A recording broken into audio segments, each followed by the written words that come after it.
اعوذ باللہ من الشیطان الرجیم بسم اللہ الرحمن الرحیم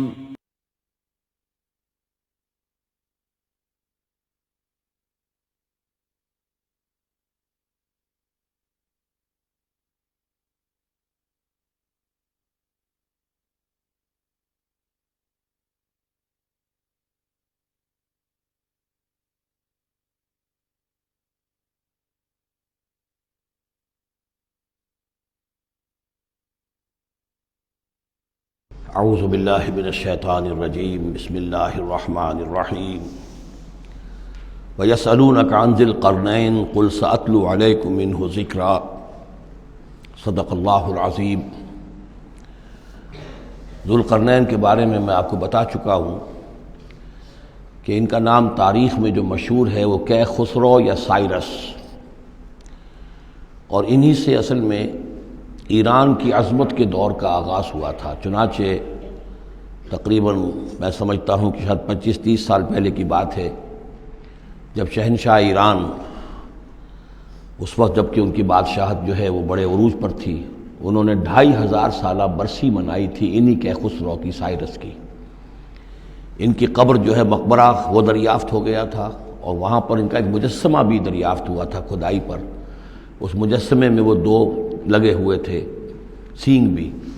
اس موضوع پر سب سے پہلے مولانا ابوالکلام آزاد مرحوم نے، جو اپنی ترجمان القرآن کے نام سے انہوں نے مختصر ترجمہ اور تفسیر لکھی ہے، اس میں بڑے تفصیلی نوٹس لکھے ہیں۔ سب سے پہلے اہل علم کے حلقے میں ان کے بارے میں جو معلومات ہیں وہ ان کے ذریعے سے آئی ہیں۔ اب یہ تقریباً یونیورسلی ایکسیپٹڈ ہے۔ پھر سوال پیدا ہوتا ہے کہ ان سے کیا دلچسپی یہود کو تھی، تو وہ بھی سمجھ لیجئے کہ نبوکدنضر نے 587 قبل مسیح میں حملہ کیا تھا فلسطین پر، اور نبوکدنضر عراق کا بادشاہ تھا۔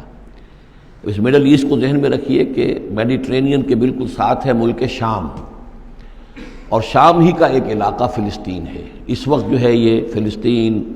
اور اسرائیل اور شرق اردن اور ویسٹ بینک اور لبنان، یہ سب مل کر جو ملک بنتے ہیں، در حقیقت یہ شام عرب ہے، یہ شام ہے۔ پھر اس کے مشرق میں یہ عراق عرب یا عراق ہے، اور اس کے مشرق میں پھر ایران ہے۔ تو عراق کا بادشاہ تھا جس نے حملہ کیا تھا یروشلم پر، تباہ و برباد کیا، اور ان کو قیدی بنا کر لے گیا۔ کیپٹیوٹی کا دور ان کا تقریباً 150 برس کا ہے۔ لیکن اس عرصے میں ایران میں یہ شخصیت ابھری کیخسرو کی یا سائرس کی۔ اس نے پھر فتوحات کا دائرہ شروع کیا، تو سب سے پہلے عراق کو فتح کیا، بیبیلونیا کو، اور یہاں پر جو یہ اسیر تھے یہودی، ان کو اجازت دے دی کہ تم واپس جاؤ، اپنا یروشلم آزاد کرو، اپنے جا کر آباد کر لو دوبارہ۔ تو گویا کہ یہ محسن ہیں ان کے، ذوالقرنین جو ہیں ان کے محسن ہیں، جن کی وجہ سے، کہ جن کے ذریعے سے اللہ تعالیٰ نے انہیں بیبیلونیا یعنی عراق کی کیپٹیوٹی، جو ان کی اسارت کا دور تھا، اس کو ختم کیا، آزادی ملی، اور پھر یہ واپس آئے۔ حضرت عزیر علیہ السلام کے ساتھ قافلہ آیا ہے، اور وہ تقریباً پھر انہوں نے آ کر یہاں اثر نو اس شہر کو بھی آباد کیا، اور ہیکل جو ہے حضرت سلیمان علیہ السلام کا بنایا ہوا جو عبادت خانہ تھا، اس کو دوبارہ تعمیر کیا۔ اس اعتبار سے ذوالقرنین جو ہے وہ ان کی تاریخ میں ایک معروف شخصیت ہے۔ تاریخ سے معلوم ہوتا ہے کہ انہوں نے پھر ایران کی پہلی حکومت کو کنسولیڈیٹ کر کے پارس اور مادہ کو ملا کر ایک سلطنت ایران بنائی۔ پھر ان کی فتوحات کے 3 دائرے ہیں۔ مغرب کی طرف میڈیٹرینین تک پورا علاقہ فتح کر لیا۔ مشرق میں پھر یہ ہمارا جو مکران تک کا علاقہ ہے، یہ سارا کا سارا علاقہ ایران کے ساتھ ہی ملتا ہوا ہے، بلوچستان، مکران، یہ پورا علاقہ انہیں فتح کیا۔ ایک مہم ان کی شمال کی طرف گئی، بحیرہ کیسپین جو ہے، اور ادھر سے جو وہ بلیک سی ہے، بحیرہ اسود، ان دونوں کے درمیان جو پہاڑی سلسلے ہیں، یہ شمال کی طرف جو ہے تیسری مہم گئی۔ جیسے کہ حضرت عمر رضی اللہ تعالیٰ عنہ کے عہد میں بھی 3 لشکر نکلے تھے مسلمانوں کے جزیرہ نما عرب سے۔ ایک لشکر شام سے ہوتا ہوا پھر مصر کی طرف گیا ہے، ایک لشکر عراق سے ہوتا ہوا ایران کی طرف گیا ہے، اور ایک لشکر سیدھا شمال کی طرف گیا ہے، اور کوہ کاف تک جو ہے، جس کو کوکیشیا کہتے ہیں، وہاں تک کی فتوحات حاصل کی مسلمانوں نے۔ تو تقریباً یہی سمجھیے کہ ایک بلو پرنٹ تھا، جو کہ یعنی ہمارے اس دور خلافت راشدہ سے جو سمجھیے کہ لگ بھگ کوئی 2000 سال قبل جو ہے یہ واقعہ پیش آیا ہے، یا بلکہ اس سے کم، کوئی 1500 سال قبل یہ واقعہ پیش آیا ہے۔ اور یہ ذوالقرنین جو ہے یہ یہاں پر ایک بڑی عظیم سلطنت کے بانی بنے، لیکن نیک آدمی تھے۔ اور معلوم یہ ہوتا ہے کہ یہ اصل میں جو کہانیاں ہیں یہ ان کے داستانیں ہیں کہ ان کو قتل کیا جانا تھا۔ یہ کہیں شہزادے تھے کسی چھوٹی سی مملکت کے، اور وہاں سے ان کو کسی نے بچایا کسی طریقے سے، اور پھر یہ صحرا میں رہے روپوش، اور وہاں کسی نبی کی تعلیم سے ان کو آشنائی ہوئی ہے۔ ہو سکتا ہے کوئی اسرائیلی نبی ہی کی تعلیم ہو، یہ بھی ہو سکتا ہے کہ زرتشت جو ہیں وہ بھی کوئی اللہ کے نبی ہوں اور ان کی تعلیم ان تک پہنچی ہو، لیکن خود ان کا کردار جو قرآن پیش کر رہا ہے وہ بہت ایک نیک مومن صالح ایک بندہ مومن اس کا کردار ہے۔ یہ کردار جو ہے کسی بھی درجے میں 1% بھی جو ہے وہ کسی اور دوسرے فاتح پر یا کسی اور حکمران کے اوپر جنہیں بھی ہم جانتے ہیں تاریخی اعتبار سے ان پر منطبق نہیں ہوتا، یہ انہی کی شخصیت ہے۔ وَيَسْأَلُونَكَ عَنِ ذِي الْقَرْنَيْنِ، اور اے نبی آپ سے پوچھ رہے ہیں ذوالقرنین کے بارے میں، قُلْ سَأَتْلُو عَلَيْكُم مِّنْهُ ذِكْرًا، ان سے کہیے میں عنقریب تمہیں اس کے بارے میں کچھ حالات بتاتا ہوں۔ اِنَّا مَكَّنَّا لَهُ فِي الْأَرْضِ، ہم نے اسے زمین میں بڑا تمکن عطا کیا تھا، غلبہ عطا کیا تھا، وَآتَيْنَاهُ مِن كُلِّ شَيْءٍ سَبَبًا، اور ہم نے اسے ہر طرح کا ساز و سامان، وسائل و ذرائع، تمام اسباب جو ہیں فراہم کر دیے تھے۔ فَأَتْبَعَ سَبَبًا، تو انہوں نے پھر ایک مہم تیار کی، یعنی ایک فتوحات کا دائرہ مغرب کی طرف، حتیٰ اذا بلغ مغرب الشمس، یہاں تک کہ جب وہ سورج کے غروب ہونے کی جگہ تک پہنچ گئے۔ اب یہ پرانے زمانے میں ظاہر بات ہے کہ پورا اس سے زیادہ نقشہ تو لوگوں کو معلوم بھی نہیں تھا، جب میڈیٹرینین کے ساحل پر پہنچ گئے تو معلوم ہوا آگے تو سمندر ہے، اور سمندر میں پھر آدمی کو محسوس ہوتا ہے سورج ڈوبتا ہوا۔ اگر آپ ساحل سمندر پر کھڑے ہو کر دیکھیں تو معلوم ہوتا ہے سمندر میں سورج ڈوب رہا ہے، تو یہ گویا کہ مغرب الشمس بن گیا ان کے لیے، وہ یہ سورج کے ڈوبنے کی جگہ۔ حتیٰ اذا بلغ مغرب الشمس، جب وہ پہنچ گئے سورج کے غروب ہونے کی جگہ، وجدہا تغرب فی عین حمیۃ، تو انہوں نے دیکھا اسے ڈوبتے ہوئے، وہ ڈوب رہا ہے ایک بڑے گدلے سے سمندر کے اندر۔ وہ جو وہاں کا سمندر ہے بڑا گدلا سا ہے، یہ ایجین سی وغیرہ جو کہلاتے ہیں یہ بہت گدلے سے پانی کے ہیں۔ ووجد عندہا قوما، اور وہاں انہوں نے ایک قوم کو پایا مراد یہ کہ اس قوم پر انہیں فتح ہوئی، جنگ ہوئی، انہوں نے ان کو شکست دی، اور وہ قوم گویا کہ اب ان کے رحم و کرم پر ان کی گویا کہ وہ محکوم ہو گئی۔ قلنا یا ذوالقرنین، ہم نے کہا ذوالقرنین سے، اب یا تو یہ کہ یہ شاید نبی ہوں واللہ عالم، تو اللہ تعالیٰ کا اس طریقے سے براہ راست ان کو وحی کرنا، لیکن غیر نبی کو بھی اللہ تعالیٰ الہام کے ذریعے سے، جیسا کہ ہم نے دیکھا کہ وہ تو شہد کی مکھی کو بھی لفظ وحی آیا ہے، تو یہاں آیا ہم نے کہا اے قرنین، اور یہ بھی ہو سکتا ہے یہ صورتحال کی تعبیر ہو کہ گویا کہ وہ حالات زبان حال سے یہ کہہ رہے تھے۔ قلنا یا ذوالقرنین اما ان تعذب و اما ان تتخذ فیہم حسنا، کہ یا اے ذوالقرنین تمہیں اب پورا اختیار ہے، چاہو تو یہ جو مفتوح قوم ہے تمہاری اسے تم سزا دو، عذاب دو، ستاؤ انہیں، یا یہ کہ تم ان کے اندر اچھی روش اختیار کرو، ان کے ساتھ حسن سلوک کرو۔ قال، انہوں نے کہا اما من ظلم، جو کوئی ظالم ہے، بے انصاف ہے، ہو سکتا ہے اس سے مراد کفر اور شرک بھی ہو، فسوف نعذبہ ثم یرد الی ربہ فیعذبہ عذابا نکرا، تو اسے تو ہم عذاب دیں گے، سزا دیں گے، اور پھر وہ لوٹایا جائے گا اپنے رب کی طرف، پھر اس کا رب اس کو عذاب دے گا جو اصل عذاب ہے، برا عذاب، سخت عذاب۔ وَأَمَّا مَنْ آمَنَ وَعَمِلَ صَالِحًا، اور جو لوگ ایمان لائیں گے اور یقین کریں گے حقائق پر، اللہ کو مانیں گے، وَعَمِلَ صَالِحًا، اور نیک عمل کریں گے، فَلَهُ جَزَاءً الْحُسْنَى، تو اس کو ہم اچھا بدلہ بھی دیں گے، وَسَنَقُولُ لَهُ مِنْ أَمْرِنَا يُسْرًا، اور اس سے ہم اپنے معاملے میں بھی نرم بات کریں گے، یعنی یہ کہ ان سے ٹیکس اگر لینے ہیں تو نرمی کے ساتھ لیں گے، جو مفتوحہ ممالک کے ساتھ معاملہ ہوتا ہے تو ہم ان کے ساتھ نرمی کا سلوک کریں گے جو ایمان لے آئیں گے۔ ثم اتبع سبابا، مغرب کی طرف سے فارغ ہو کر پھر اب یہ مشرق کی طرف گئے، پھر انہوں نے ایک اور مہم کا بندوبست کیا، حتیٰ اذا بلغ مطلع الشمس، یہاں تک کہ جب وہ سورج کے طلوع ہونے کی جگہ تک پہنچ گئے۔ اب یہ جہاں تک تاریخی طور پر ثابت ہے وہ صرف مکران کے علاقے تک اتنی دور تک آئے ہیں، واللہ عالم، ہو سکتا ہے کہ مکران کے ساحل پر کھڑے ہو کر بھی انہیں محسوس ہوا ہو کہ بس اب یہ سورج جو ہے غروب ہو رہا ہے یا طلوع ہو رہا ہے وہاں سے، مطلع الشمس،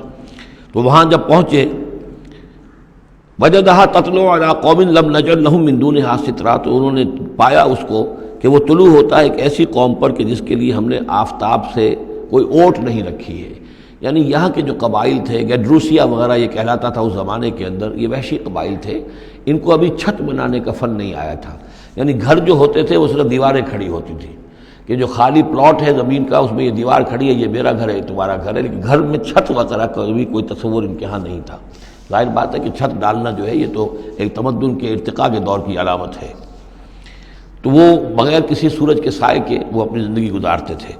کذالک، ایسا ہی ہوا وہاں بھی، یعنی جو پہلے ہوا تھا کہ یہاں بھی معاملہ وہی ہوا کہ اللہ تعالیٰ نے اختیار مطلق انہیں دیا، فتح دی، لیکن انہوں نے یہاں بھی یہی کہا کہ جو نیک لوگ ہوں گے ان کے ساتھ ہم نرمی کریں گے اور جو شریر ہوں گے ان کو سخت سزا دیں گے۔ وقد احطنا بما لدیہ خبرا، اور ہمیں پوری طرح معلوم ہے کہ جو وہاں اس کی خبر ہوئی اور جو بھی حالات وہاں گزرے، جو ماجرا وہاں ہوا۔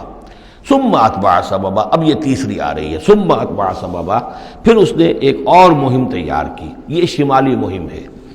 حتی اذا بلغ بین السدین، یہاں تک کہ جب وہ دونوں پہاڑوں کے درمیان پہنچ گئے، دو دیواروں کے درمیان پہنچ گئے، تو یہ سمجھ لیجئے بحیرہ کیسپیئن داہنی طرف ہے مشرق میں، اور بلیک سی بحر اسود، اس کے درمیان یہ سلسلہ کوہ ہے، اور یہ پیرلل چلتے ہیں دو، اور ان کے درمیان سے پھر وہ درے ہیں کہ جن میں سے ہو کر شمالی علاقے سے جو وحشی قبائل تھے وہ آ کر یہاں حملہ کرتے تھے، تاخت و تاراج کرتے تھے، لوٹ مار کر کے چلے جاتے تھے، جن کو یاجوج ماجوج کہا گیا ہے۔ حتی اذا بلغ بین السدین، جبکہ یہ پہنچے ان دونوں دیواروں کے درمیان، وجد من دونہما قوما، تو انہوں نے پایا ان دونوں کے ورے ایسے لوگوں کو، لا یکادون یفقہون قولا، یہ لوگ بھی ایسے تھے غیر متمدن، کیونکہ بات سمجھتے نہیں تھے، یعنی زبان ایسی ہوگی کہ جو ان کی سمجھ میں نہیں آ رہی تھی، لیکن یہ کہ کسی نہ کسی ذریعے سے انہوں نے اپنا ایک مطلب، اپنی ایک عرضداشت پیش کی۔ قالوا یا ذوالقرنین، انہوں نے کہا کہ اے ذوالقرنین، ان یاجوج و ماجوج مفسدون فی الارض، یاجوج اور ماجوج جو قومیں ہیں یہ زمین میں بہت فساد مچانے والی ہیں۔ فہل نجعل لک خرجا، تو کیا ہم آپ کے لیے ایک سالانہ خراج مقرر کر دیں، الی ان تجعل بیننا و بینہم سدا، اس کے عوض کہ آپ ہمارے اور ان کے درمیان ایک سد تعمیر کر دیں، ایک دیوار حائل کر دیں کہ وہ ہم پر حملہ آور نہ ہو سکے، یعنی درے کو بند کر دیا جائے۔ یوں سمجھیے جس اصول پر کہ آج کل ڈیم بنتے ہیں، ڈیم پہاڑی سلسلہ یوں آ رہا ہے، پہاڑی سلسلہ یوں آ رہا ہے، دریا درمیان میں سے گزر رہا ہے، آپ نے اس گزرگاہ پر ایک دیوار کھڑی کر دی تو یہ گویا کہ ایک آرٹیفیشل لیک کریٹ ہو گئی، پانی یہاں جمع ہو رہا ہے۔ تو اگر پہاڑی سلسلے دو چل رہے ہوں، ان کے درمیان جو راستہ ہے اس کو اگر بند کر دیا جائے، ایک دیوار کھڑی کر دی جائے اور اس دیوار کے مضبوط دیوار ہو، تو ظاہر بات ہے کہ پھر ادھر سے کوئی آ کر حملہ آور نہیں ہو سکتا، ان کے لیے ایک حفاظت کا سامان ہو جاتا ہے۔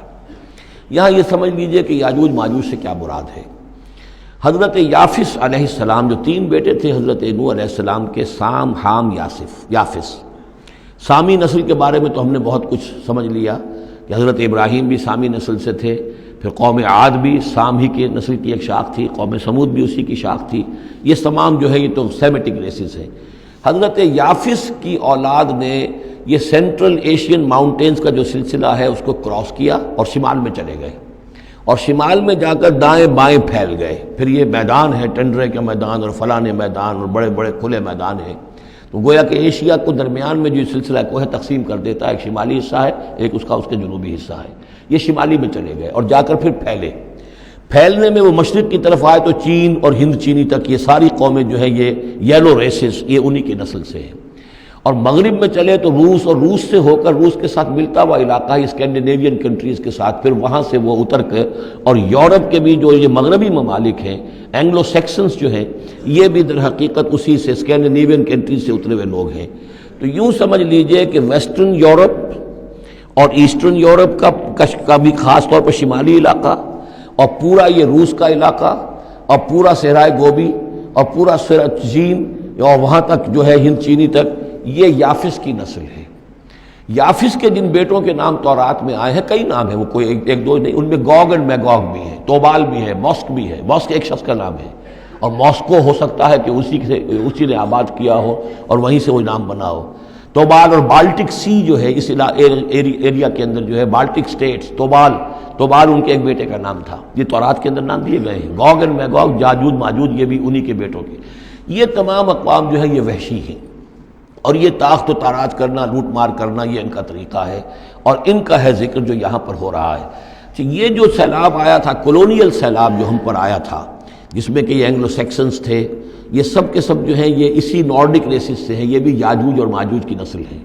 ایک سیلاب ان کا آ چکا ہے جو آیا تھا یورپ کے سے نکل کر، یہ کولونیل سیلاب آیا اور پوری دنیا کے اوپر چھا گیا تھا، ایشیا اور افریقہ کو انہوں نے فتح کیا، کولونائز کیا۔ اب اگرچہ ان کی وہ بساط ایک دفعہ تو لپیٹ دی گئی ہے، وہ واپس چلے گئے ہیں، انڈائریکٹلی ہم پر حکومت کر رہے ہیں۔ ابھی ان کے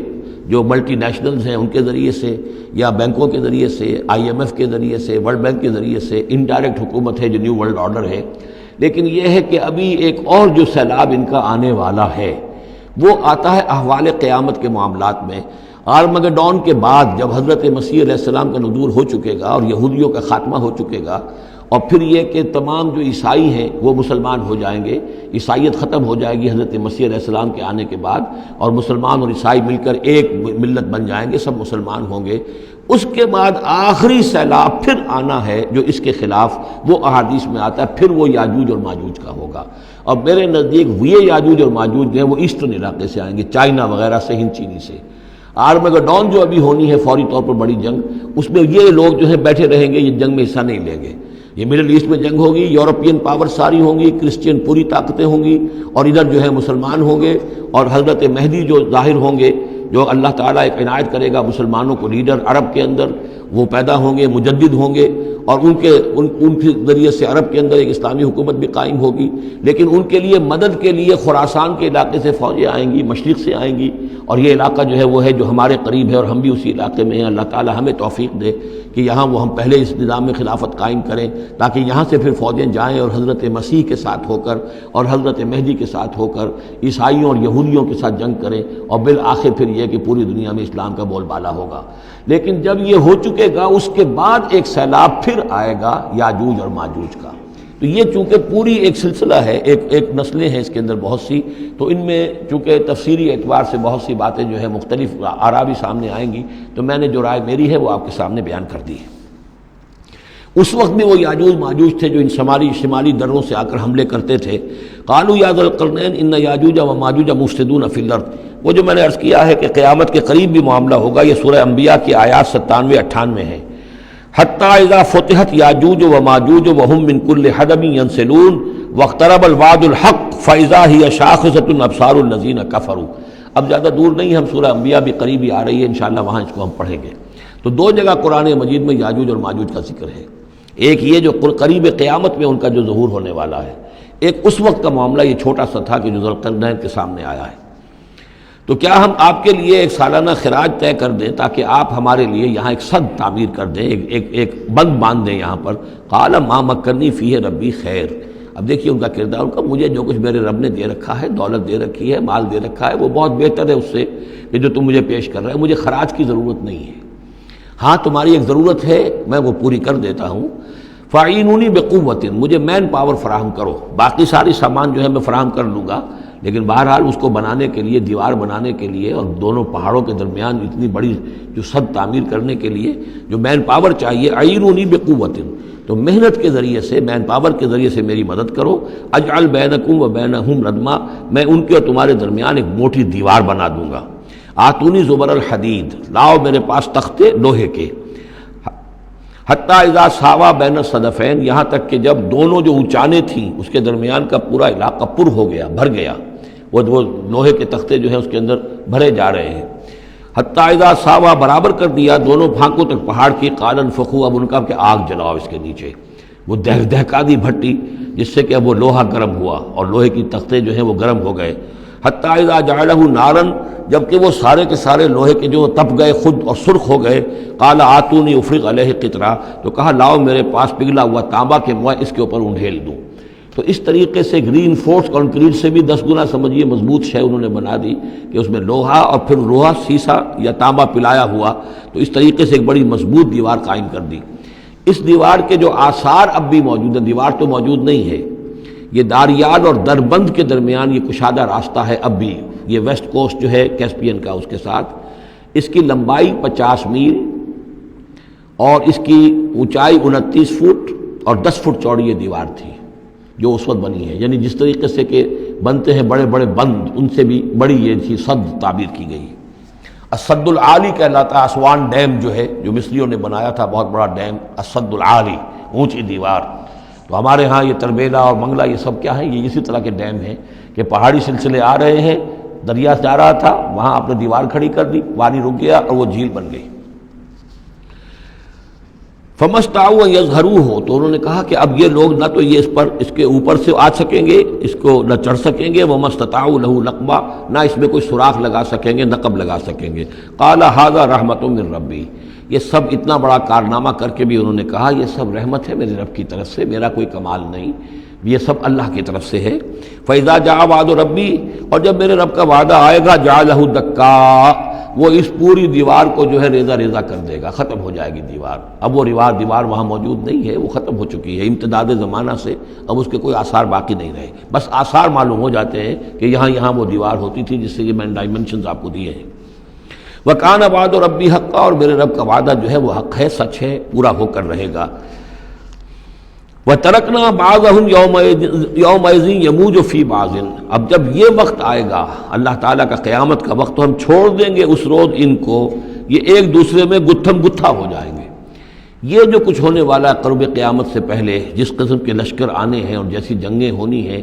اور یہ جو یاجوج ماجوج جب آئیں گے تو آتا ہے احادیث کے اندر کہ پورے دریا اور پورے سمندر پی جائیں گے، ہر چیز کھا جائیں گے، اور یہ معلوم ہوتا ہے کہ یہ چینیوں کے ہاں تو خاص طور پر سانپ بچھو جو شے ہو، کتا بلی، ہر شے چٹ کر جاتے، کوئی شے نہیں چھوڑتے۔ اور میں سمجھتا ہوں کہ شاید آدم خور بھی ہو یہ کہ کسی وقت میں جب ان کو ضرورت پڑے تو آدمی کو بھی کھا جائیں، جو کتے کو، بلی کو، سانپ کو، بچھو کو، ہر چیز کو کھا جاتے۔ تو ان لوگوں کا معاملہ جو ہے واقعتاً یہ جب ابھی تو ذرا رکے ہوئے ہیں، کنٹینڈ ہے ایک طرح سے، لیکن ایک وقت میں ان کا بند کھلے گا، اور چونکہ پھر یہ جو ہے تمام چاروں طرف ان کے پہاڑ ہیں،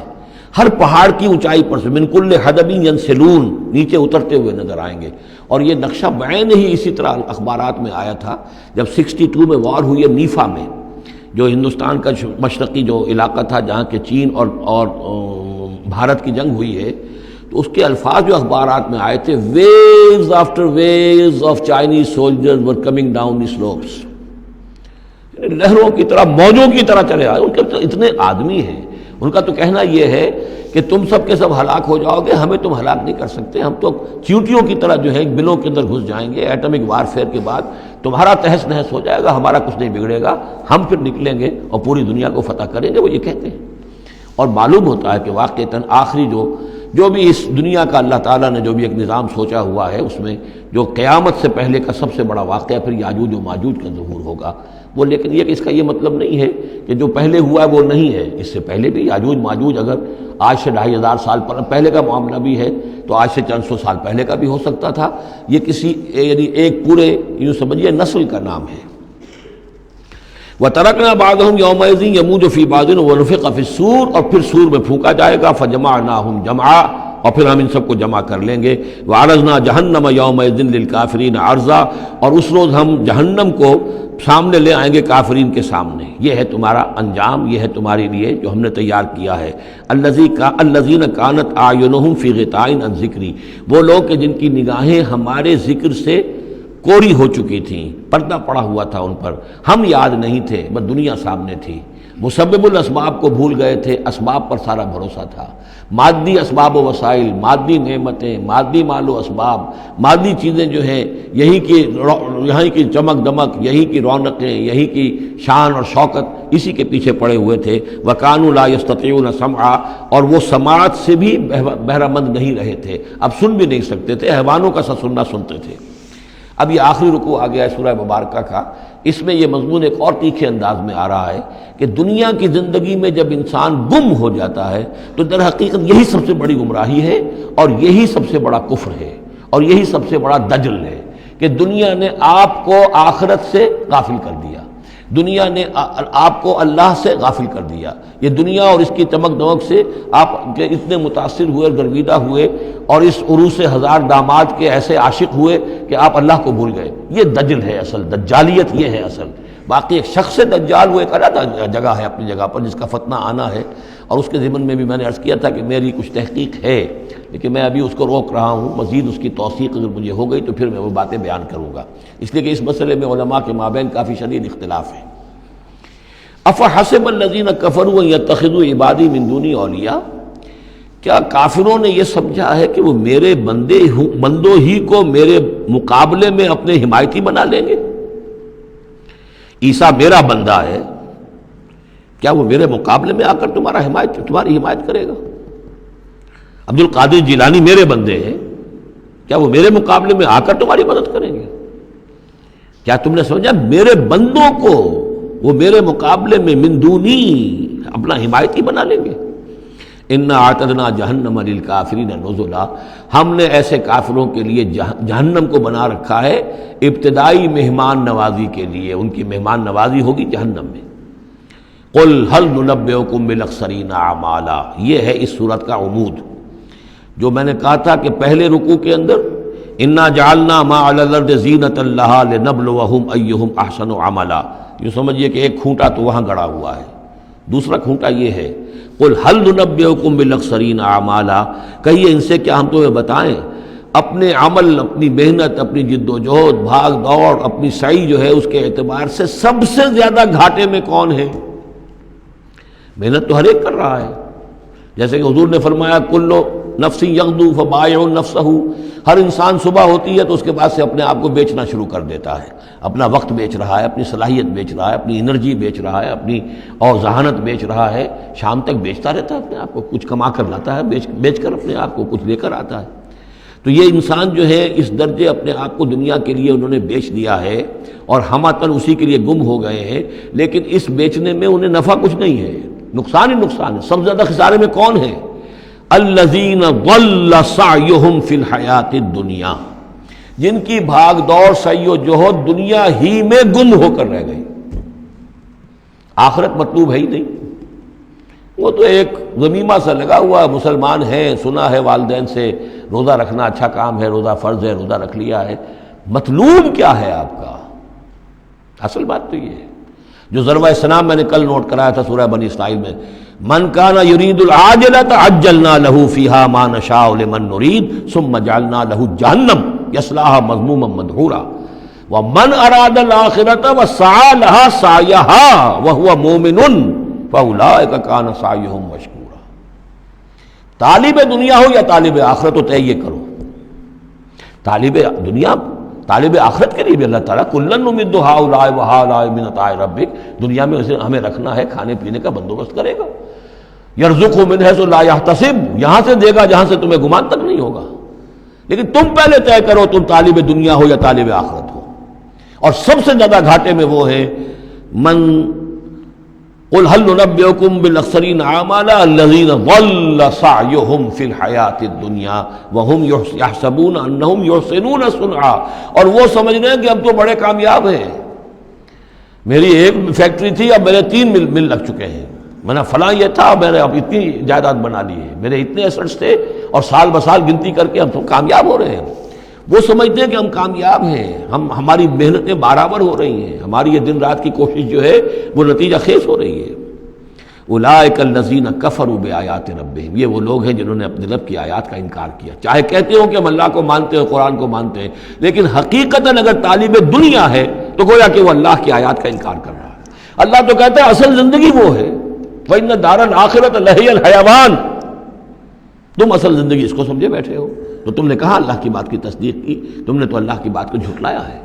اولئک الذین کفروا بآیات ربہم ولقائہ فحبطت اعمالہم، یہ جو جھوٹی پھوٹی کوئی نیکیاں کرتے ہو اپنے دل کی تسلی کے لیے، جھوٹے تسلی دینے کے لیے، کوئی مسلی کھلا دیے، کوئی غریبوں کا کام ہو گیا، کوئی کسی کے لیے، یہ نیکیاں ہمارے ہاں قطعاً ان کی کوئی حیثیت نہیں، ان کے سارے اعمال اس قسم کی نیکیاں حبط ہو جائیں گی۔ فلا نقیم لہم یوم القیامت وزنا، تو اس دن ہم ان کے لیے قیامت کے دن جو ہے کوئی ان کا وزن قرار نہیں دیں گے، یا ان کے اعمال کو تولیں گے ہی نہیں۔ اعمال تو ان کے تلیں گے جن میں ایمان ہو، جن میں ایمان ہی نہیں ان کا اعمال کیا تلنا ہے۔ فلا نقیم لہم یوم القیامت وزنا۔ اب یہ ہے 2 مقامات جو میں نے کہا ہے کہ ایک کھوٹا وہاں ایک کھوٹا یہاں،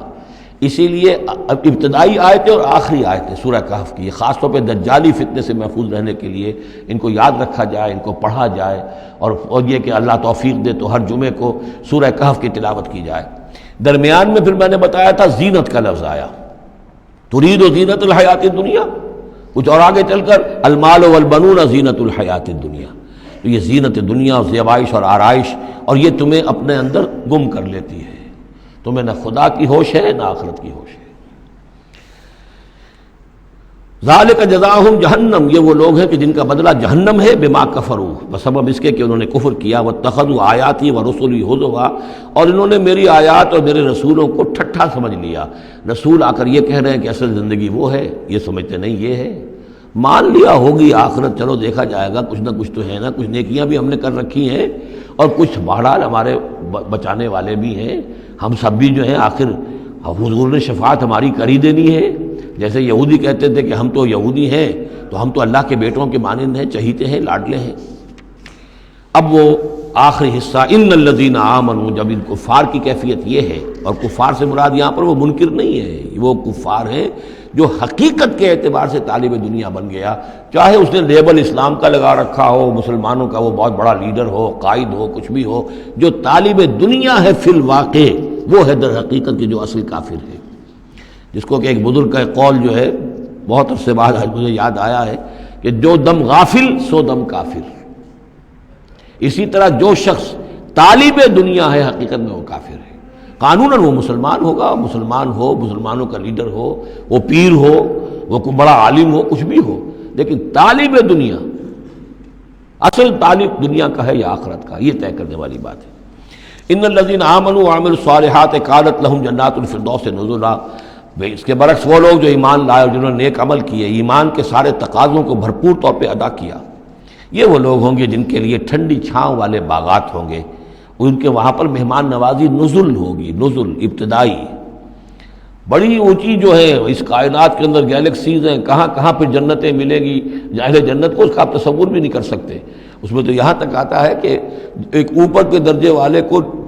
نیچے درجے والا جنتی ایسے دیکھے گا جیسے تم زمین پر بیٹھ کے ستاروں کو دیکھتے ہو۔ یہ پوری کائنات آخر کس لیے بنائی ہوئی اللہ نے؟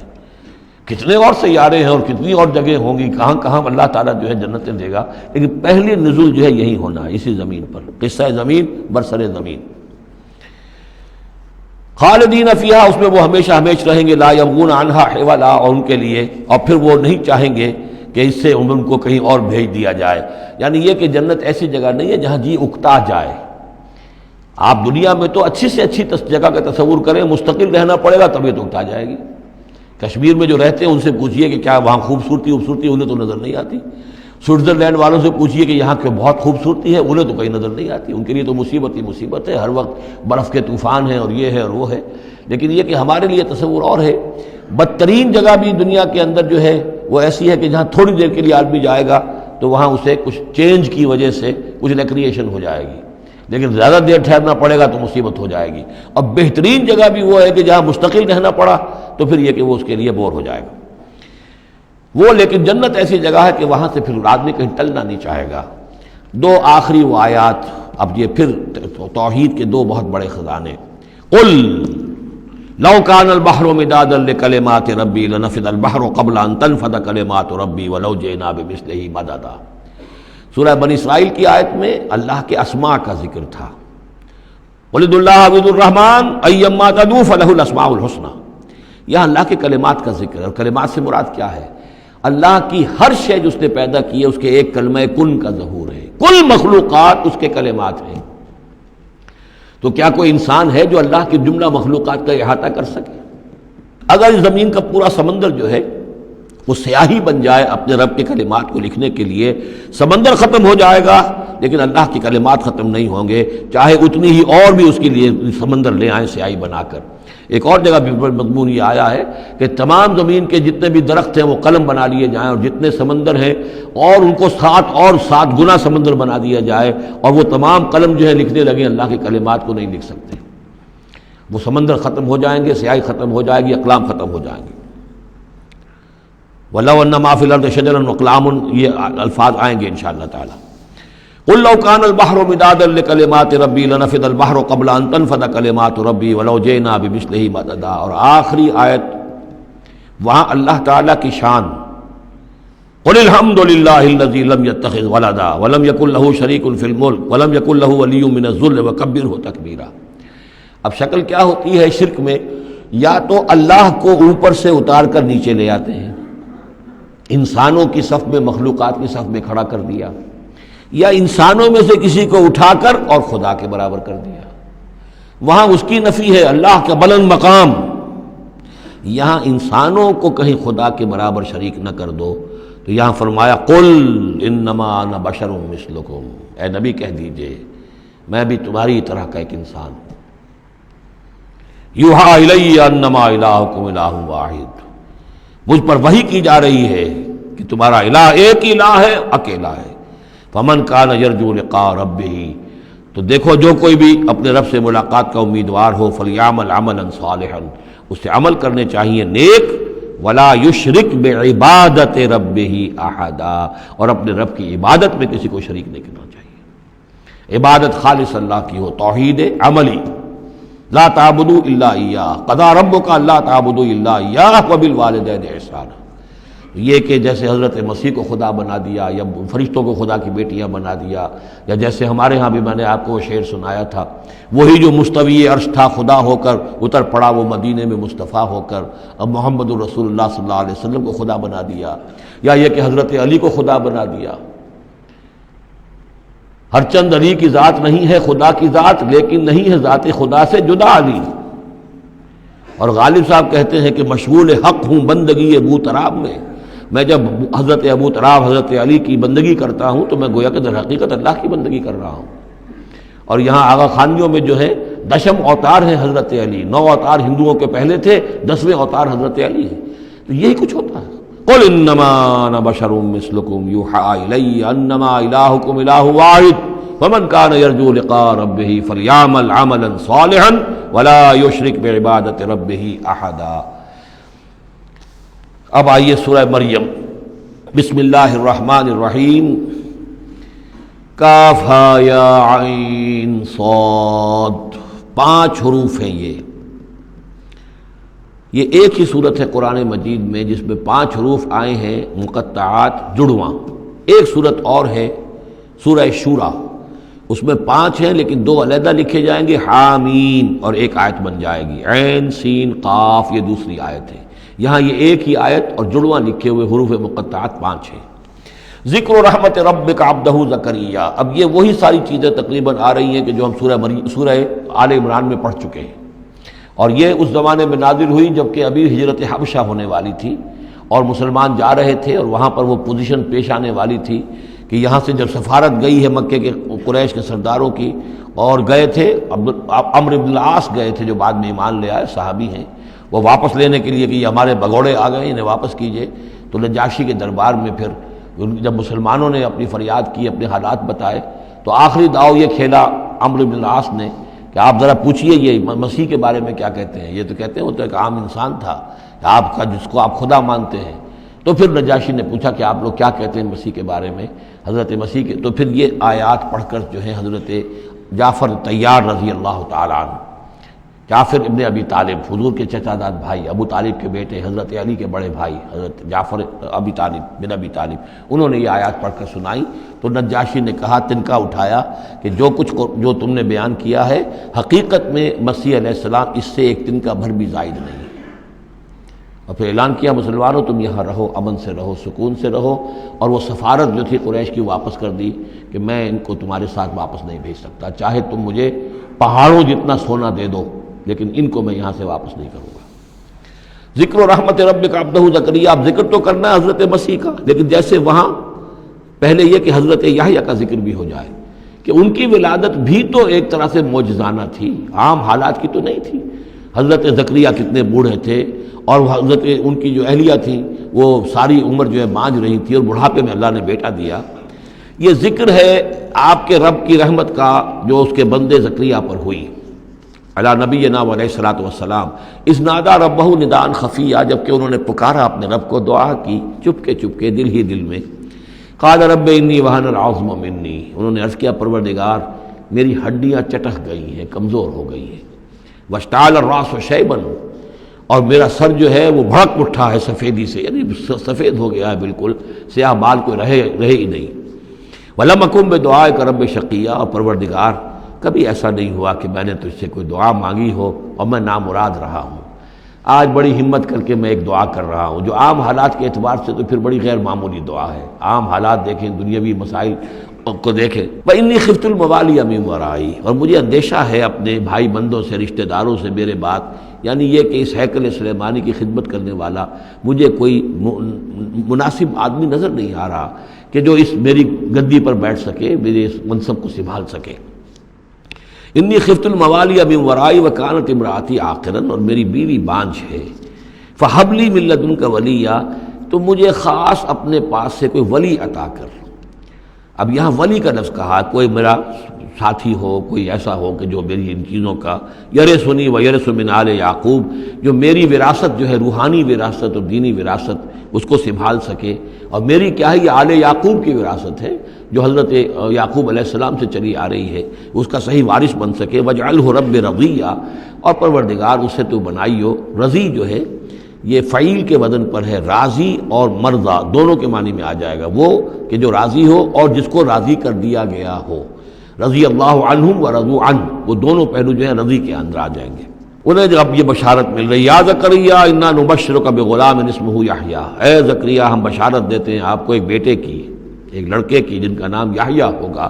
لم نجعل لہ من قبل سمیہ، ہم نے اس کا سا نام اس سے پہلے کسی کا نہیں رکھا، یا اس کی سی صفات اس سے پہلے کسی میں پیدا نہیں کی۔ یہ دونوں معنی ہو سکتے ہیں اس کے۔ قال رب انا یکون لی غلام، انہوں نے وہی بات عرض کی جو ہم پڑھ چکے ہیں پہلے کہ پروردگار میرے ہاں بیٹا کیسے ہو جائے گا۔ وکانت امراتی عاقرا، میری بیوی بانجھ ہے۔ وقد بلغت من الکبر عتیہ، اور میں بوڑھا ہو گیا ہوں، سوکھ چکا ہوں، میرے سارے جو سوتے ہیں حیات کے وہ میرے اندر خشک ہو چکے ہیں۔ قال کذالک، کہا ایسے ہی ہوگا۔ قال ربک هو علی ہین، تیرے پروردگار کا فرمانا یہ ہے کہ یہ مجھ پر آسان ہے۔ وقد خلقتک من قبل ولم تک شیئا، تجھے بھی تو ہم نے پیدا کیا اس سے پہلے جبکہ تو کچھ بھی نہیں تھا۔ قال رب اجعل لی آیا، انہوں نے کہا کہ پروردگار پھر میرے لیے کوئی نشانی مقرر ہو جائے۔ قال آیتک الا تکلم الناس ثلاث لیال سویا، کہا کہ نشانی یہ ہوگی تمہارے لیے کہ اب تم 3 دن تک متواتر، 3 راتوں تک متواتر گفتگو نہیں کر سکو گے لوگوں سے۔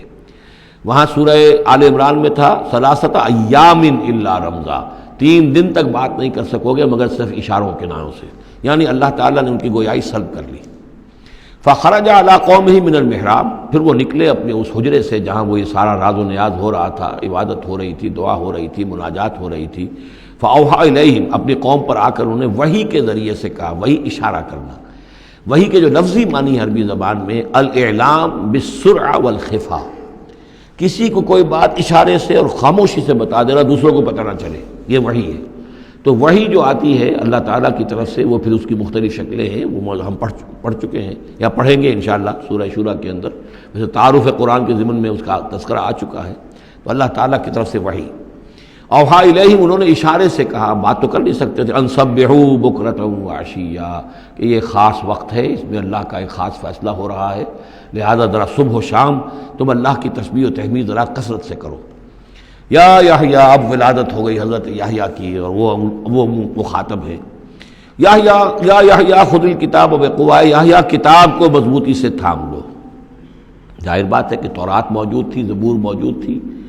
اور نبیوں کے صحیفے موجود تھے۔ وآتیناہ الحکم صبیہ، اور ہم نے حکمت اور دانائی اسے بچپن ہی میں عطا کر دی۔ بچپن ہی میں اللہ تعالیٰ نے انہیں، یوں سمجھیے کہ یہ دونوں شخصیتیں جو کنٹمپریریز ہیں، حضرت مسیح اور حضرت یحییٰ، جان دی بیپٹسٹ اور جیزس آف نظرت، یہ دونوں جو ہے غیر معمولی شخصیتیں ہیں، عام لوگوں کی طرح کے نہیں ہیں۔ انبیاء اور رسل کے اندر بھی ان کی قسم کے اوصاف جو ہیں آپ کو اور نہیں ملیں گے۔ تو فرمایا کہ ان کو بچپن ہی میں ہم نے حکمت عطا کر دی۔ وحنانا من لدنا، اور سوز و گداز، ہم سے محبت، اور محبت بھی سوز و گداز والی، ان کی طبیعت کے اندر رقت، سوز و گداز۔ حنانا من لدنا وزکاہ، اور ہم نے ستھرائی، پاکیزگی، پاکی ان کی گھٹی کے اندر گھول گھول کر ڈال دی۔ وکانا تقیہ، اور بہت ہی متقی تھے۔ وبرم بوالدیہ، اور اپنے والدوں کے ساتھ بہت حسن سلوک کرنے والے، ادب کرنے والے۔ ولم یکن جبارا عصیا، نہ وہ خود سر تھے اور نہ سخت تھے، بلکہ یہ کہ شاید یہ اس قسم کی کوئی باتیں غالباً کہیں انجیل وغیرہ میں آ گئی ہوں گی جس کی نفی کے لیے یہ الفاظ یہاں آ رہے ہیں۔ اس لیے کہ حضرت مسیح کے بارے میں تو انجیل میں کچھ الفاظ ہیں کہ حضرت مریم کو انہوں نے استحقار کے ساتھ خطاب کیا، وہ عورت، اس طرح کے الفاظ۔ تو قرآن نے کہا کہ نہیں، وہ ایسا نہیں تھا، وہ اپنی والدہ کے ساتھ اس طرح کی جو ہے گستاخی کے ساتھ پیش آنے والا نہیں تھا۔ شاید ایسی کوئی بات تو میرے ذہن میں نہیں ہے۔ وسلام علیہ یوم ولد، اور سلام اس پر جس دن کہ اس کی ولادت ہوئی، ویوم یموت، اور جس دن کہ وہ مرے، ویوم یبعث حیا، اور جس دن کہ وہ اٹھایا جائے دوبارہ زندہ کر کے۔ اب یہ تو قصہ ہو گیا حضرت زکریا اور حضرت یحییٰ کا۔ واذکر فی الکتاب مریم، اب ذکر کیجئے اس کتاب میں، قرآن میں، مریم کا، سلام علیہا اذ انتبذت من اہلہا مکانا شرقیہ، جبکہ انہوں نے اپنے آپ کو اپنے لوگوں سے ایک شرقی گوشے کے اندر مقید کر لیا۔ کوئی اعتکاف کی شکل جیسے ہوتی ہے، کوئی پردہ لگا دیا ہوگا کہ ہیکل کے مشرقی گوشے کے اندر کہیں انہوں نے عبادت کے لیے یا کوئی خاص اسی طرح کے معاملے کے لیے لوگوں سے علیحدہ ہو کر، فاتخذت من دونہم حجابا، ان سے انہوں نے پردہ تان لیا اور لوگوں سے علیحدہ ہو کر، باقی لوگ جو تھے ان سے علیحدہ ہو کر وہ گویا خلوت کا ایک سامان ہو گیا۔ فارسلنا الیہا روحنا، تو ہم نے اس کی طرف اپنے ایک فرشتے کو بھیج دیا۔ روح، فرشتہ، پھر دیکھیے نوٹ کر لیجیے، فرشتہ بھی روح، وحی بھی روح، اور قرآن بھی روح، اور روح انسانی بھی روح۔ فارسلنا الیہا روحنا فتمثل لہا بشرا سویا، تو اس نے صورت اختیار کر لی ان کے سامنے ایک مکمل انسان کی۔ قالت انی اعوذ بالرحمن منک ان کنت تقیا، اب حضرت مریم سلام علیہا ایک دم دہشت زدہ ہو گئی، میں اللہ کی پناہ طلب پکڑتی ہوں تم سے، اگر تو واقعی کوئی تقی ہے، وہ نیک آدمی ہے، یعنی اس میری خلوت میں، میری علیحدگی کے اندر اس طرح اچانک تمہارا آ جانا کوئی برا ارادہ تو نہیں ہے، کوئی نیت تمہاری خراب تو نہیں ہے۔ انی اعوذ بالرحمن منک، میں پناہ پکڑتی ہوں رحمان کی تم سے، ان کنت تقیہ، اور اس میں اپیل بھی ہے اگر تم متقی ہو اور اللہ کے ڈرنے والے ہو تو کسی غلط قسم کا ارادہ نہ کرنا۔ قال انما انا رسول ربک، انہوں نے کہا نہیں، میں انسان نہیں ہوں، میں تو آپ کے رب کی طرف سے بھیجا ہوا فرشتہ ہوں۔ لأہب لک غلاما زکیہ، اللہ تعالیٰ نے مجھے بھیجا ہے کہ آپ کے لیے ایک بہت ہی پاک اولاد جو ہے وہ میں آپ کو عطا کروں آپ کے لیے۔ قالت انا یکون لی غلام، حضرت مریم نے کہا میرے لیے بیٹا کیسے ہو جائے گا؟ ولم یمسسنی بشر، مجھے کسی مرد نے آج تک چھوا تک نہیں ہے، ولم اکو بغیہ، اور نہ میں کوئی آبرو باختہ عورت ہوں، میں کوئی اس طرح کی آوارہ عورت نہیں ہوں، نہ کسی مرد سے میرا کوئی معاملہ ہوا ہے۔ قال کذالک قال ربک هو علی حی، ایسے ہی ہوگا، بغیر کسی مرد کے اس کے تعلق کے اور بغیر کسی اور اس طرح کے معاملے کے اولاد آپ کے ہاں ہوگی، بیٹا ہوگا۔ قال ربک هو علی حی، آپ کا رب فرماتا ہے کہ مجھ پر بڑا آسان ہے، میرے لیے کوئی بھاری بات نہیں ہے۔ وَلِنَجْعَلَهُ آیَةً لِلنَّاسِ، اور اس کو تو ہم بنانا چاہتے ہیں لوگوں کے لیے ایک نشانی۔ حضرت عیسیٰ کی ولادت معجزانہ، رفع سماوی معجزانہ، پھر بڑے بڑے معجزے جو ہیں، تو اس اعتبار سے واقعہ یہ ہے کہ ان کی شخصیت بہت ہی ایک یعنی غیر معمولی اور بہت ممیز شخصیت ہے۔ وَرَحْمَةً مِنَّا، اور انہیں ہم ذریعہ بنانا چاہتے ہیں اپنی رحمت کا۔ وَكَانَ أَمْرًا مَقْضِيًّا، اور یہ تو وہ کام ہے، یہ فیصلہ وہ ہے، كَانَ أَمْرًا مَقْضِيًّا، یہ طے شدہ ہے، اللہ کی طرف سے اس کا فیصلہ ہو چکا ہے۔ فَحَمَلَتْهُ، تو انہیں اس کا حمل ٹھہر گیا۔ فَانبَذَتْ بِهِ فَانتَبَذَتْ بِهِ مَكَانًا قَصِيًّا، تو اب وہ اسے لے کر دور جگہ چلی گئی۔ یہ ہے بیت لحم، جو 8 میل کے فاصلے پر تھا اس ہیکل سلیمانی سے۔ وہاں علیحدگی میں، چونکہ اب ظاہر بات ہے کہ حمل بڑھے گا، اب لوگ کیا ہے دیکھیں گے، کیا کریں گے، کسی جگہ پر انہوں نے تنہائی میں کسی جگہ جا کر اپنے آپ کو علیحدہ جو آئسولیٹ کر لیا، فانتبذت میں ہی آئسولیٹ کر لیا اپنے آپ کو، اب اس کو لے کر، اپنے حمل کو لے کر، فانتبذت بہ مکانا قصیا، ایک دور کی جگہ، بعید مکان میں۔ فاجاء المخاض الی جذع النخلہ، تو جب وہ ولادت کا وقت ہوا اور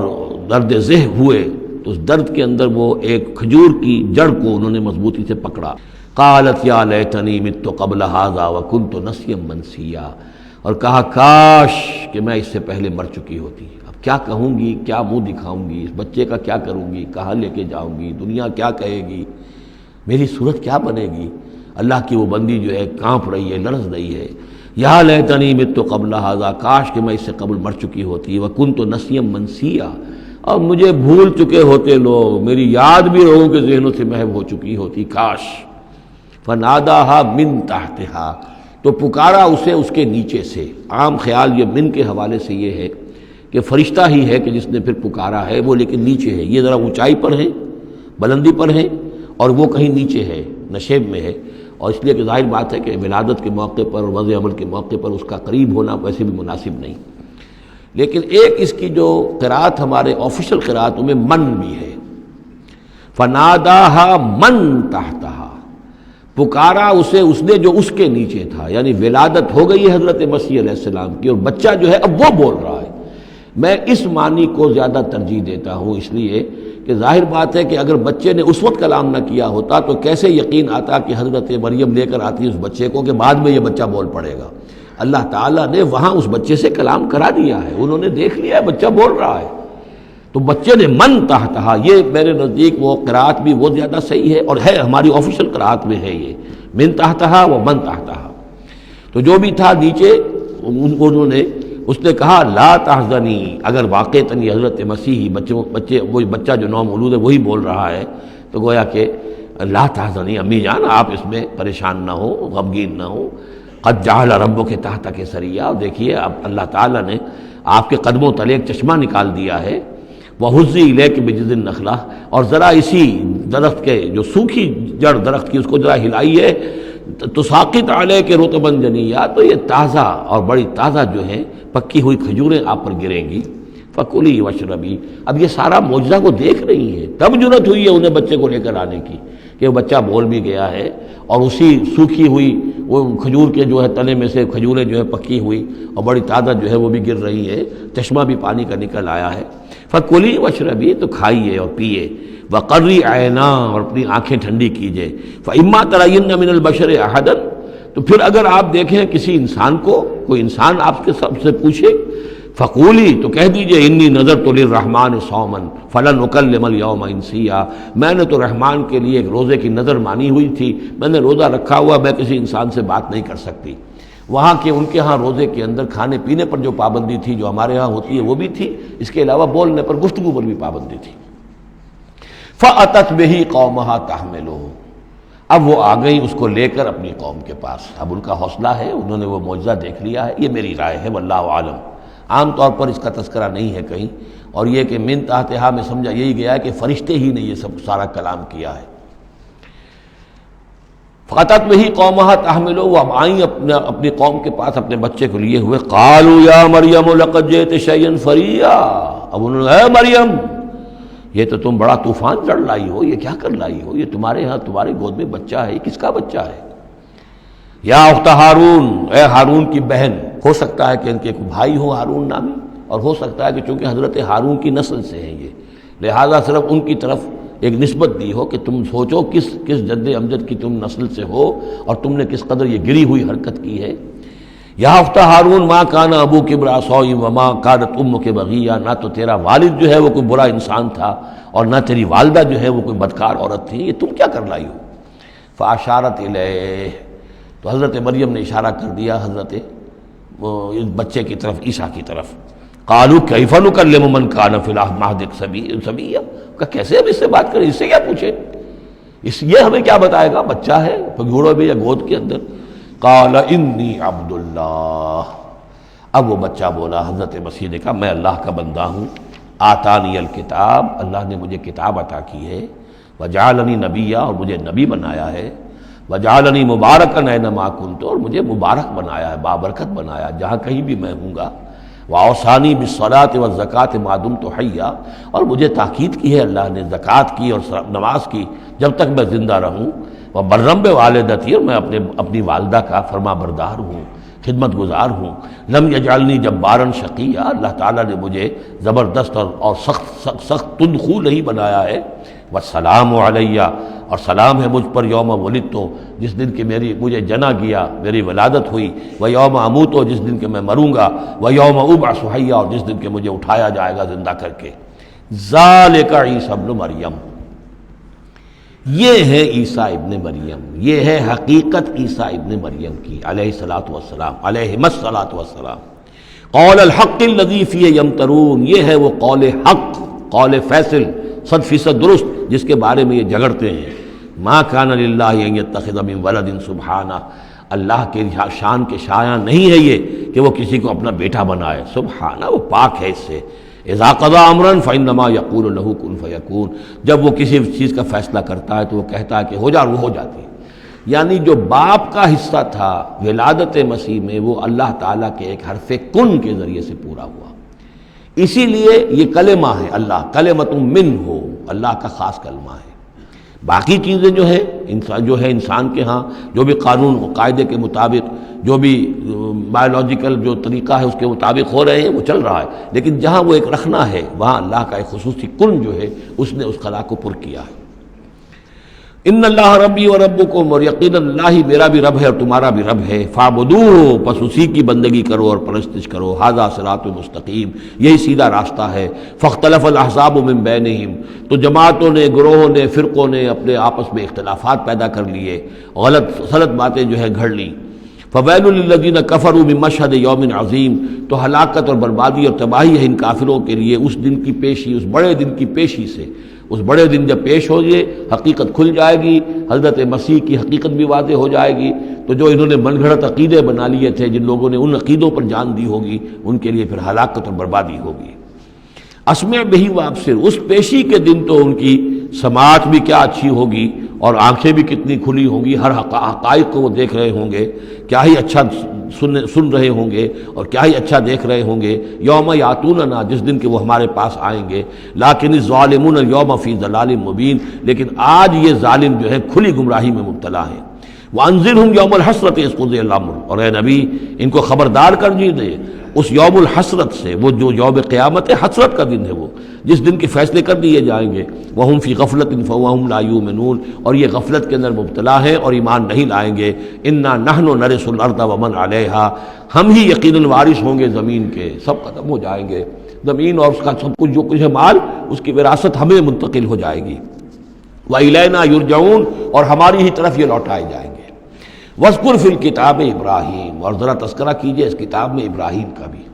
انہ کان صدیقا نبیا، یقیناً وہ صدیق نبی تھے۔ اذ قال لأبیہ، یاد کرو جب کہ انہوں نے کہا اپنے والد سے، یا ابت، ابا جان، لما تعبد ما لا يسمع ولا يبصر، کیوں آپ پوچھتے ہیں، بندگی کرتے ہیں ایسی چیزوں کی جو نہ سن سکتے ہیں نہ دیکھ سکتے ہیں، ولا یغنی عنک شیئا، نہ آپ سے کسی چیز کو دور کر سکتے ہیں کہ آپ کے کچھ کام آ سکتے ہیں۔ یا ابت، ابا جان، یہ بہترین مقام ہے قرآن مجید کا کہ کوئی داعی، کوئی مبلغ، کوئی حق کی طرف بلانے والا اپنے بڑے کو، کسی بزرگ کو اگر بلا رہا ہو تو کس انداز میں بلائے گا؟ ظاہر بات ہے کہ اس کا ادب ملحوظ رکھتے ہوئے، یا ابت، یا ابت، ابا جان، اس انداز میں، لٹھ مارنے کے انداز میں نہیں۔ یا ابت انی قد جاءنی من العلم ما لم یاتک، ابا جان میرے پاس وہ علم آیا ہے جو آپ کے پاس نہیں آیا تھا، میرے پاس وہی آئی ہے، اللہ نے مجھے حقائق سے واقف کیا ہے۔ فإما یأتینکم منی ھدی، میرے پاس وہ ہدایت آئی ہے، فاتبعنی، پس میری پیروی کیجئے، میرے پیچھے چلیے، میرا کہنا مانیے، اہدک صراطا سویا، میں آپ کو دکھاؤں گا سیدھا راستہ، رہنمائی کروں گا آپ کی سیدھی راستے کی طرف۔ یا ابت، ابا جان، لا تعبد الشیطان، دیکھیے شیطان کی بندگی نہ کیجئے، ان الشیطان کان للرحمن عصیا، یقیناً یہ شیطان جو ہے وہ رحمان کا باغی تھا، نافرمان تھا، اس نے سرکشی کی تھی۔ یا ابت انی اخاف ان یمسک عذاب من الرحمن، ابا جان مجھے بڑا اندیشہ ہے کہ آپ کو رحمان کی طرف سے کوئی عذاب آپ پر نہ آ جائے، آپ پکڑے آپ کو رحمان کی طرف سے کوئی عذاب۔ فتکون للشیطان ولیا، تو پھر آپ شیطان ہی کے ساتھی بن کر رہ جائیں۔ قال راغب انت عن آلہتی یا ابراہیم، کہاں یہ لجاجت ہے، کہاں یہ استدعاء کا انداز ہے، کہاں یہ فرعونی انداز میں کہا ہے باپ نے، اے ابراہیم کیا تم میرے آلہہ سے، میرے معبودوں سے کنارہ کشی کر رہے ہو؟ راغب انت عن آلہتی یا ابراہیم لئن لم تنتہی، اگر تم باز نہ آئے، لارجمنک، میں تمہیں رجم کر دوں گا، ہلاک کر دوں گا، سنسار کر دوں گا، واہجرنی ملیہ، اور فوراً تو ذرا میری نگاہوں سے دور ہو جاؤ، میں تمہاری اس بات کو برداشت نہیں کر سکتا، فوراً میری نگاہوں سے دور ہو جاؤ، کچھ دیر کے لیے تو میری نگاہوں سے چلے جاؤ۔ قال سلام علیک، انہوں نے کہا سلام، ساستغفر لک ربی، میں اپنے رب سے آپ کے لیے استغفار کرتا رہوں گا، انہ کان بی حفیہ، وہ مجھ پر بڑا مہربان ہے، واعتزلکم وما تدعون من دون اللہ، اور میں کنارہ کشی کرتا ہوں آپ سے بھی اور ان تمام معبودوں کو جن کو آپ پوج رہے ہیں اللہ کے سوا۔ وادعو ربی، میں تو اپنے رب کو پکاروں گا، اسی سے دعا کروں گا، عسیٰ اللہ اکون بدعاء ربی شقیہ، اور مجھے یقین ہے کہ میں اپنے رب کو پکار کر اس سے دعا کر کے نامراد نہیں رہوں گا۔ فلما اعتزلہم، جب ابراہیم نے ان سے کنارہ کشی کر لی، وما یعبدون من دون اللہ، اور ان سب سے بھی کنارہ کشی کر لی جن کو پوج رہے تھے اللہ کے سوا، وہبنا لہ اسحاق و یعقوب، تو ہم نے اسے اسحاق جیسا بیٹا، یعقوب جیسا پوتا عطا کیا، وکلا جعلنا نبیا، اور ان دونوں کو بھی ہم نے نبوت سے سرفراز فرمایا، ووہبنا لہم من رحمتنا، اور ان کو ہم نے خاص اپنی رحمت سے فضل سے عطا فرمایا، وجعلنا لہم لسان صدق علیہ، اور ان کے لیے ہم نے اعلیٰ تذکرہ اور اعلیٰ شہرت جو ہے دنیا کے اندر باقی رکھی۔ رفعنا لک ذکرک کی طرح حضرت ابراہیم علیہ السلام اور ان کی آل کا بھی دنیا کے اندر بول بالا رہا۔ بارک اللہ لی ولکم فی القرآن العظیم ونفعنی وإیاکم بالآیات والذکر الحکیم۔